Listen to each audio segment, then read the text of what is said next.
भृगु जी महाराज भगवान शंकर के संबंधी हैं। भगवान शंकर की धर्म पत्नी और भृगु जी महाराज की पत्नी बहन है। दोनों में संबंध है, साढ़ू भाई हैं दोनों एक दूसरे के। भाई दोनों अगर दो पत्नियां बहन हो तो दोनों जो पति होते हैं वो साढ़ू होते हैं। तो इन दोनों में तो बड़ा दिव्य संबंध है। आज के कलयुग में तो कई लोग कहते हैं कि कोई संबंध निभे ना निभे, साढ़ू का संबंध सबसे ज्यादा निभता है। माताओं बंधुओं, एक दूसरे का लिहाज जितना साढ़ू भाई रखते हैं उतना कोई नहीं रखता, और होगा भी क्यों नहीं। एक बात समझ लीजिए, थोड़ा सा हाथ लीजिए, एक का दर्द दूसरा ही तो समझेगा, और कौन समझेगा भाई। एक बच्चे ने अपने पिताजी से पूछा, पिताजी ये बताइए मामा काका दादा कितने सरल सरल सब संबंध है, ये साढ़ू कैसा संबंध है पिताजी, समझ नहीं आता, क्या होता है ये साढ़ू। पिताजी ने कहा बेटा जब दो ग्राहक एक ही दुकान से ठग लिए जाएं तो समझ देना वो साढ़ू भाई है। तो दोनों एक दूसरे का दर्द समझते हैं भाई। तो कहने का अर्थ है कि आज के कलयुग का तो बड़ा अच्छा संबंध चल रहा है साढ़ू भाई ने। तो लेकिन यहां नहीं, यहां तो भृगु जी ने श्राप दे दिया पलट करके। उन्होंने कहा आपने हमारी प्रजाति को श्राप दिया तो जाइए हम सारे शैव संप्रदाय को श्राप दे रहे हैं, आप लोग मदिरा पान आदि भक्षा भक्ष करने में और शुचिता रहित हो जाएंगे, पवित्रता रहित हो जाएंगे, भस्म आदि लगा करके, और किसी भी वेद विदित आचरण का आप पालन नहीं करेंगे। अब ये श्राप दे दिया। भगवान शंकर वहीं बैठे थे, उनको ये अच्छा नहीं लगा। उनको लगा भाई ये भृगु जी को नहीं बोलना चाहिए, तो उन्होंने क्यों बोला। उठे और उठ करके सारे अपने रुद्रगणों के साथ चल दिए। तो कितनी सुंदर बात है। दक्ष ने भगवान शंकर को श्राप दिया, नंदी जी महाराज ने दक्ष को श्राप दिया, साथ में प्रजाति को दिया। भृगु जी ने फिर भगवान शंकर की प्रजाति को दिया। फिर अगर भगवान शंकर बैठे रहते तो यहां से कोई श्राप देता, फिर उधर से कोई श्राप देता, ये कभी झगड़ा रुकता। महापुरुष क्या करते हैं, विवाद को रोकने का प्रयास करते हैं, समाप्त करने का। भगवान शंकर तुरंत उठ गए, उठ करके चल दिए। माताओं बंधुओं, अब दक्ष ने 2 यज्ञ कराए।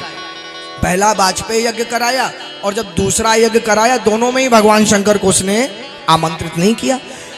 इधर माता सती को जब पता पड़ा कि मेरे पिताजी यज्ञ करवा रहे हैं और उनको प्रजापतियों का नायक भी बना दिया गया है, तो भगवान शंकर से जाके निवेदन किया, प्रभु आपका अगर आदेश हो तो मैं चली जाऊं पिता के यहाँ, क्यों ना जाएं। एक बात समझिए, भगवान शंकर के विवाह से दक्ष कोई प्रसन्न नहीं थे, और बिटिया जिसके पिताजी उसके पति से प्रसन्न ना हो तो बिटिया यही प्रयास करेगी कि किसी ना किसी प्रकार पिताजी का और पतिदेव का फिर से मिलन हो जाए, प्रेम हो जाए, हम लोग अलग ना हो। क्योंकि एक बिटिया को पिताजी की भी उतनी चिंता रहती है जितनी अपने पतिदेव की रहती है। तो बड़ा प्रयास माता सती ने सोचा, इससे अच्छा और क्या होगा, पिताजी प्रसन्न हैं, अगर मैं जाकर के अभी उनसे मिल लूंगी तो हो सकता है सब पुरानी बात भूल जाएं। भगवान शंकर से निवेदन किया। भगवान शंकर ने कहा देखो देवी, बहुत प्रसन्नता की बात है, तुम जाना चाहती हो, लेकिन बुलाया नहीं गया है। देवी विद्या, तप, धन, सुदृढ़ शरीर, युवावस्था और उच्च कुल, ये 6 ऐसे गुण हैं जो यदि सत्पुरुषों में हो तो उनकी शोभा बढ़ाते हैं, लेकिन यही अगर दुर्जनों में आ जाए ना तो उनका अभिमान बढ़ाने लगते हैं, और उस अभिमान में वो अपने लोगों को भी पहचानने से इनकार कर देते हैं, भूल जाते हैं। ऐसे अभिमान में उनसे मिलने कोई जाए ना तो उनके घर पर वो भौहें चढ़ा चढ़ा के और व्यंग बड़ी बहानी बोल करके उनका आवभगत करते हैं। तो तुम अपना अपमान कराने वहां जाना चाहती हो क्या।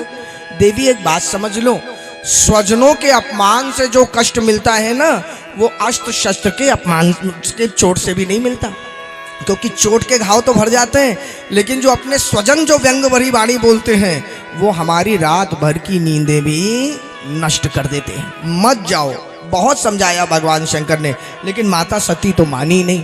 तो भगवान शंकर ने फिर रुद्रगणों को साथ में भेज दिया, जाओ जाकर के यज्ञ देख करके आओ। माता सती दक्ष के यहाँ पहुंच गई। लेकिन एक बात समझ लीजिए माताओं बंधुओं, जिस स्थान पर आपके पतिदेव का सम्मान नहीं हो ना, वहां कभी नहीं जाना चाहिए, चाहे वो आपके पिता का ही घर क्यों ना हो, क्योंकि जो पति का सम्मान है पत्नी का उसी से सम्मान है, और उसी से ही पत्नी की पहचान है विवाह के बाद। माता सती ने ये बात नहीं समझी, और पहुंच गई। तो देखिए क्या हुआ, गोस्वामी जी लिखते हैं कि पिता भवन जब गई भवानी, दक्ष त्रास काहू न सन्मानी। दक्ष ने दूर से देख लिया सती जी चली आ रहे हैं, सबको कहा देखो कोई पानी भी मत पूछ लेना, सीधे मुंह बात मत करना इससे, इसकी हिम्मत कैसे हो गई यहाँ आने की। सादर भले ही मिली एक माता, माता ही एक ऐसी थी जिस पर किसी की नहीं चल पाई। अरे भाई कुपुत्रो जायत क्वचिदपि कुमाता न भवति, पूत कपूत भले हो लेकिन माता नहीं कुमाता। माता तो अपनी संतान को सदैव प्रेम ही करती है। सादर भले ही मिली एक माता, भगनी मिली बहुत मुस्काता, और बहनें सारी व्यंग करती हुई मिली, चिढ़ाती हुई मिली। अरे हमको तो बुलाया गया, विमान स्वयं भेजा गया घर तक, तुमको नहीं भेजा गया, तुमको नहीं बुलाया गया क्या? चलो कोई बात नहीं, आ गई कोई बात नहीं। भगनी मिली बहुत मुस्काता, दक्ष न कछु पूछी कुशलाता, और सती बिलो की जरे सब गाता। दक्ष के पास जैसे ही जाकर के माता सती ने प्रणाम किया ना, उनका तो शरीर कोस से लाल हो गया। तुम्हारी हिम्मत कैसे होगी मेरे सामने आने की? तो माता सती को लगा कोई बात नहीं, चलो यज्ञ भगवान का दर्शन करने चला जाए। पिता जी के सामने ज्यादा रहूंगी तो और गुस्सा होंगे, जितने मेहमान आए हैं सबको कहानी पता पड़ जाएगी, घर का चिट्ठा घर के अंदर ही रहे तो ज्यादा ठीक। चली गई यज्ञ देखने, और जब यज्ञ देखने गई तो क्या वहां देखती हैं, भगवान शंकर का तो भाग ही नहीं है उसमें। भगवान शंकर का इतना बड़ा अपमान देखते हुए माता सती को तो इतना दुख हुआ। माताओं बंधुओं, बहुत बड़ा अपराध कर दिया जो मैं यहाँ आ गई। क्यों यहाँ आ गई मैं? तब चित चढ़े जो शंकर कहे, शिव अपमान समुझी हृदय। भगवान शंकर क्रोध से लाल हो, माता सती भगवान शंकर का अपमान देख के क्रोध से लाल हो गई। पाछिल दुख न हृदय व्यापा, जस यह भयउ महापरितापा। माता सती को जो भगवान शंकर ने त्यागा था ना, आप लोग राम कथा में जानते हैं, माता शिव पुराण में भी कथा है, माता जानकी का स्वरूप ले लिया था। वो दुख उनको उतना नहीं लगा जितना माता सती ने भगवान शंकर का अपमान होते हुए देखा। जस यह भयउ महापरितापा, तो शिव अपमान न जाई सही, हृदय न होई प्रबोध। सकल सबहि हटि हटकी तब, बोली बचन सक्रोध। अब भगवान शंकर का अपमान बार बार मन में समझा रही, अरे सभा है पिताजी की, यज्ञ चल रहा है, चुप हो जाओ, लेकिन बार बार पति का अपमान सामने होते देख रही तो रहा नहीं गया उनसे।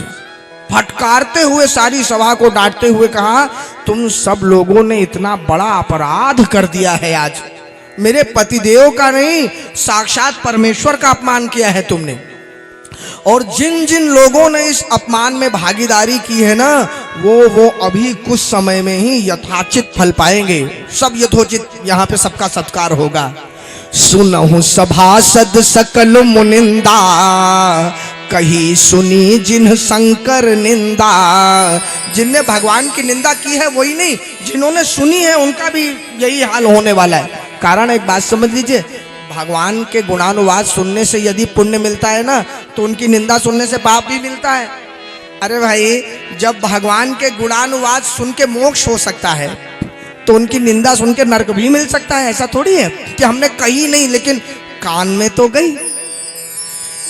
माता सती ने कहा उन सबको दंड मिलेगा। सो फल तुरत लेब सब काहू, भली भांति पचिताब पिताहु। संत शंभु श्रीपति अपवादा, सुनिय जहां तहां सिमर जादा। काटिय तासु जीव जो बसाई, श्रवण मोंदी न चलिए पराई। ध्यान दीजिएगा, जहां पे संत के विषय में, नारायण के विषय में और भगवान शंकर के विषय में कुछ बुरा बुरा सुन रहे हो ना, तुरंत प्रतिकार करिए, तुरंत उसकी बात काटिए। और मान लीजिए इतना नहीं ज्ञान हो बात काटने का, तो वहां बैठ करके सुनने की भी आवश्यकता नहीं, कान मूंद करके वहां से निकल लीजिए। माता सती ने सबको, सभा को देखते हुए कहा, अब मैं यहां से जब वापस जाऊंगी तो निंदा तो मैंने भी देखी है, अपमान होते हुए तो मैंने भी देखा है, पाप की भागी तो मैं भी बन गई हूँ क्योंकि इस सभा में आई हूँ। और वापस जब जाऊंगी तो मेरे प्रभु मुझे कई बार प्रेम से दक्षायणी दक्षायणी ऐसा कह करके बुलाते हैं। इस बार जब दक्षायणी कहेंगे तो मुझे मेरे पिता का स्मरण आएगा कि मैं उनकी पुत्री हूं, इसलिए दक्षायणी हूं, वही पिता जिन्होंने मेरे प्रभु का अपमान किया है। तब मुझे अत्यंत कष्ट होगा। इसका केवल एक ही उपाय है, इस कष्ट से निवृत्त होने के लिए मुझे शरीर का त्याग करना ही पड़ेगा। और यह सोच करके माता सती ने उस यज्ञ हवन कुंड के अंदर कूद करके अपने प्राणों की आहुति दे दी। और जैसे ही माता सती यज्ञ हवन कुंड के अंदर जोग अग्नि में समाई, अस कही जोग अग्नि तनु जारा, भयउ सकल मख हाहाकारा। हाहाकार मच गया। जितने रुद्रगण थे कुछ युद्ध किए, लेकिन भृगु जी महाराज भारी पड़ने लग गए सब पे। तो रुद्रगण भागे और जाकर के भगवान शंकर को बताते हैं, प्रभु वहां माता सती ने देह का त्याग कर दिया है। अरे भगवान को तो विश्वास ही नहीं हुआ। उन्होंने पहले नारद जी महाराज को बुलाया, बताओ नारद जी सच में ऐसा हुआ क्या? हाँ प्रभु, सच में माता सती ने देह का त्याग कर दिया। अब तो प्रभु के अधर फड़फड़ाने लग गए, आंखें लाल हो गईं। केश की जटा से एक बाल तोड़ करके नीचे पटका तो वीरभद्र भगवान का अवतार हो गया। बोलिए वीरभद्र भगवान की। वीरभद्र भगवान ने कहा, प्रभु क्या आज्ञा है मेरे लिए? भगवान शंकर ने कहा, वीरभद्र जाओ और जाकर के उस दुष्ट यज्ञ के, दक्ष के यज्ञ का नाश कर दो, समाप्त कर दो उस दुष्ट के यज्ञ को। अब वीरभद्र भगवान सेना लेकर के पहुंचे माताओं बंधु वहां पे। अब जैसे सब चले आ रहे हैं, जितने लोग वहां यज्ञ में थे सब लोग देख करके बात कर रहे हैं, अरे देखो तो ये उत्तर दिशा से कैसी धूल भरी आंधी आ रही है। अभी तो पृथ्वी पर दुष्टों को दंड देने वाले राजा प्राचीन वर ही जीवित हैं। ये तो अभी प्रलय भी काफी समय नहीं आया, ये आंधी कैसी आ रही है? सबने कहा, हो ना हो जो वो महादेव का अपमान हम लोगों ने किया है ना, उसी के प्रतिफल का अभी यहाँ कोई परिणाम है जो दिखेगा सबको, वही होगा। तब तक तो वीरभद्र भगवान आ गए माताओं बंधु। पूषा जी के दांत तोड़ दिए, भृगु जी महाराज की दाढ़ी मूछ निकाल करके फेंक दी। जैसे कलिंग नरेश के दांत तोड़े थे ना, से पूषा नरेश, बलराम जी ने कलिंग नरेश के तोड़े थे, पूषा के दांत तोड़ दिए। भृगु जी की दाढ़ी मूछ अलग। दक्ष भागे, दक्ष को पकड़ा और उनके सिर को ऐसे घुमाया जैसे कोई लोहे को घुमाए ना, जब लोहा तोड़ना होता है तो क्या करते हैं, तार तोड़ना होता है तो तार को यूं यूं घुमाते हैं, तो घुमाने से दो तार अलग हो जाते हैं, दो टुकड़ा। वैसे गर्दन को घुमा घुमा के जब गर्दन अलग हो गई, धड़ अलग हो गई, तो गर्दन को उसी यज्ञ हवन कुंड के अंदर उन्होंने डाल दिया। और जब डाल दिया माताओं बंधुओं, तो हाहाकार हो गया, क्योंकि दक्ष को अभय दान मिला है महादेव की, नारायण की तरफ से। तो सब देवताओं ने कहा कि अरे महाराज, दक्ष को तो पुनः जीवित करना पड़ेगा, किसी प्रकार से दक्ष के सिर को जोड़ो। अच्छा, हाथ टूट जाए, पैर टूट जाए तो ना भी जुड़े तो कोई बात नहीं, ऐसा थोड़ी सिर अलग हो जाए तो कैसे जुड़ेगा भाई? सिर के बिना थोड़ी कोई जीवित रह सकता है। और हाथ पैर का ऑपरेशन तो फिर भी सस्ता होता है, कहीं हड्डी टूट गई, कुछ हो गया तो सब जगह अस्पताल खोले। सिर धड़ से अलग हो जाए तो उसका कौन सा ऑपरेशन है कि सिर अलग हो गया तो उसको जोड़ दो? कोई बिरला होता है। अच्छा, मान लीजिए किसी का हाथ ही अलग हो गया, मान लीजिए भगवान ना करे किसी का, तो अब उसका ऑपरेशन जिसे सर्जरी कहते हैं, तो सर्जरी करनी हो तो बड़े लोग क्या करते हैं, सर्जरी कराने के लिए जो सबसे अच्छा डॉक्टर होता है उसे खोजते हैं, थोड़ी किसी भी गली में जाकर के हाथ जुड़वा लेते हैं अपने वाले का। वो कहते हैं जो सबसे अच्छा हो, कोई चूक नहीं होनी चाहिए, हम कोई रिस्क नहीं ले सकते, कितना खर्चा लग जाए। तो सबसे अच्छा डॉक्टर कौन होता है? जिसका ऑपरेशन सबसे सफल होता है। भाई उसने उसका भी जोड़ा, उसका भी जोड़ा, बात चलती कि नहीं? तो सबने कहा महाराज, सिर जोड़ने वाला हमको डॉक्टर खोजना है, जो सबसे अच्छा ऑपरेशन सिर जोड़ने का किया हो, उसको खोज के लाओ। तो पता लगा सबसे बड़े सर्जन महादेव ही हैं, भोले बाबा ने ही सिर जोड़ा है और अपने बच्चे गणेश जी का सिर जोड़ा है। एक बात समझ लीजिए, डॉक्टर्स को कई बार अपने परिवार का ऑपरेशन करने के लिए मना किया जाता है, क्योंकि डॉक्टर दूसरे के ऊपर चाकू छुरा चला सकते हैं, अपने बच्चे के ऊपर हाथ कांपने लग जाएंगे, दूसरा लाया जाता है, दूसरे के सामने करवाया जाता है। लेकिन इन्होंने अपने बच्चे की गर्दन जोड़ी है। कितने बड़े डॉक्टर होंगे, सर्जन होंगे। तो सबने कहा चलो महादेव के पास ही चला जाए। अब माताओं बंधुओं, जिनका अपमान किया था उन्हीं के पास सबको क्षमा मांगने के लिए जाना पड़ा। सारे देवता हाथ जोड़ते हुए कैलाश पर्वत पर पहुंचे, और जब कैलाश पर्वत पर पहुंचे तो देखते क्या है, वहां तो भगवान शंकर समस्त नारद जी महाराज सामने बैठे हैं, समस्त ऋषि मुनिगण रुद्रगण आदि बैठे हैं और भगवान शंकर कुछ सत्संग कर रहे हैं। अब ये लोग गए और इन्होंने जाकर के भगवान से कहा, प्रभु ऐसा निवेदन है, अब उस दुष्ट दक्ष को ना आप क्षमा कर दीजिए, बहुत बड़ा अपराध उससे हो गया, उसने आपका अपमान किया, हम समझ सकते हैं। भगवान शंकर ने कहा, देखिए ऐसे दुष्ट दक्ष के कृत्यों को ना मैं स्मरण करता हूं और ना मैं उनकी चर्चा करता हूं। कितना सुंदर सूत्र है माताओं बंधुओं, ध्यान दीजिए। अगर किसी ने आपके साथ अपराध किया, गलत काम किया, तो ना उसको याद करिए और ना उसकी चर्चा करिए। जितनी बार आप उसको याद करेंगे आपका मन दुखी होगा कि देखो तो मेरे साथ उसने ऐसा बुरा किया, उतनी बार मन में दुख होगा। और यदि उसकी चर्चा करेंगे तो जो आपका अपमान हुआ है वो दूसरे को भी पता पड़ेगा कि आपका अपमान हो गया है, किसी को बताने की भी आवश्यकता नहीं। इसलिए ना उसको याद करना चाहिए ना उसकी चर्चा करनी चाहिए। भगवान ने कहा, मैं ऐसे दुष्टों के कृत्य को याद नहीं करता। और दूसरी बात, ये मान अपमान के संसार से मैं बिल्कुल परे हूं, ना मुझे कोई अपमान का भय ही है, ना ही मुझे सम्मान का कोई लालच ही है। तो ये दक्ष क्या मेरा अपमान करेगा। लेकिन हाँ, संसार को संदेश देने के लिए मैंने दक्ष के साथ ये दंड वाली नीति अपनाई। अब रही बात इसको सिर जोड़ने की, तो लाओ इसको हम बकरे का सिर जोड़ देंगे, क्योंकि नंदी महाराज का श्राप भी है। और दूसरा, दक्ष क्योंकि कुशल था, तो अभिमानी व्यक्ति सदैव मैं करता ही रहता है ना।